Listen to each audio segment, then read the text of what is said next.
Overgangen fra barn til teenager er en vigtig del af ens liv. Man bliver sat på prøve både over for ens forældre og venner.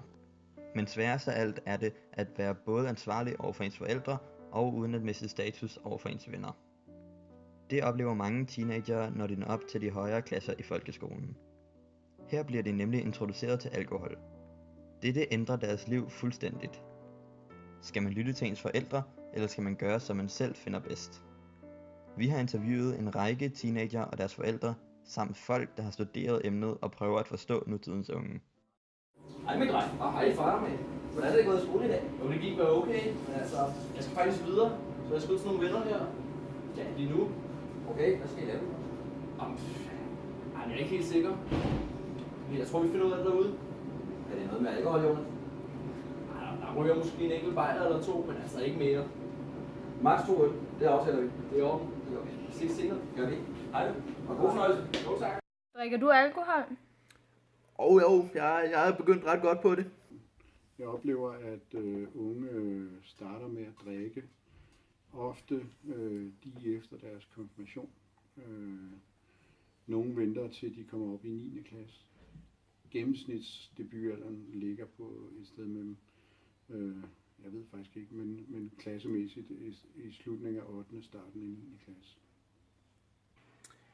Altså, jeg begyndte jo nok i starten af 6. klasse. Det var måske ikke så godt, men altså, ifølge min far, så begyndte jeg i slutningen af 8. klasse, lige efter jeg havde fyldt 15 år. Altså, der var mange, der begyndte der i starten af 7. Men i slutningen af 7. og starten af 8. det var der, jeg sådan begyndte. Og så i starten var det ikke så meget, men nu er det begyndt at blive hver weekend, cirka.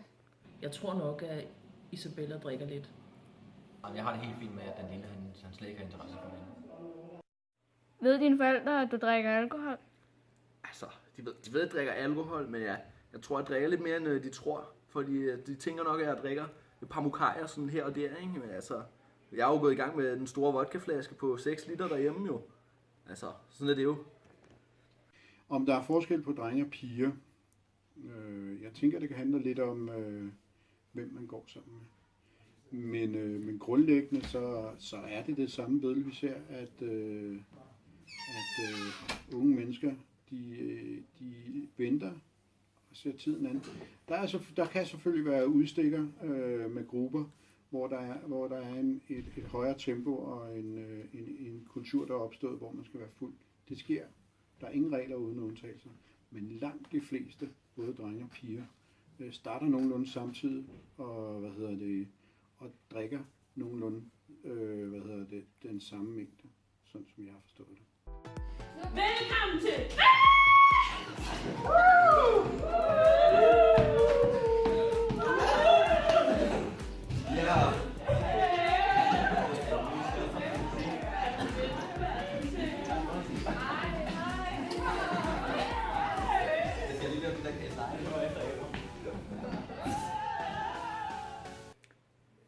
Altså, lidt sejt er det vel, altså. Kommer man til festen der, og så, når man bare er den første, der begynder, så synes alle de andre jo, at det er sejt at følge efter, ikke? Og så kan man jo også få lavet nogle damer på den måde, ikke? Jeg ved ikke, om jeg synes, det er sejt, men nu er jeg jo ligesom gået i gang, og så alle mine venner gør det, og så er det lidt svært at stoppe. Vi har det jo også mega sjovt, så... Du selv at drikke alkohol? Jamen, det er jo selvfølgelig mange år siden, men jeg tror faktisk allerede, vi var i gang i slutningen af 7. klasse. I 8. klasse, der havde vi i hvert fald en alkoholkultur. Hvornår begyndte du selv at drikke alkohol? Ja, altså, det er jo også derfor, at jeg har sådan en lidt restriktiv holdning til alkohol. Det er jo fordi, jeg begyndte selv at drikke utroligt tidligt. Jeg var fuld første gang, da jeg var 10 år, og det var ikke nogen særlig rar oplevelse. Det var rigtig svært. Jeg væltede på cyklen, kan jeg huske. Vi sad ude i skolegården efter skoletid og havde fundet en flaske. Jeg kan ikke engang huske, hvad det var. Og så drak vi den. Vi røg også en cigar, kan jeg huske. Vi fik det utroligt dårligt. Og hvornår jeg sådan begyndte sådan for alvor at drikke, når jeg gik til fester og sådan noget. Jeg har vel nok været en 14 år, vil jeg tro. Det var også det tidspunkt, jeg begyndte at ryge på. Jeg vil sige, jeg fortryder mange ting. Der er heldigvis aldrig sket mig noget alvorligt.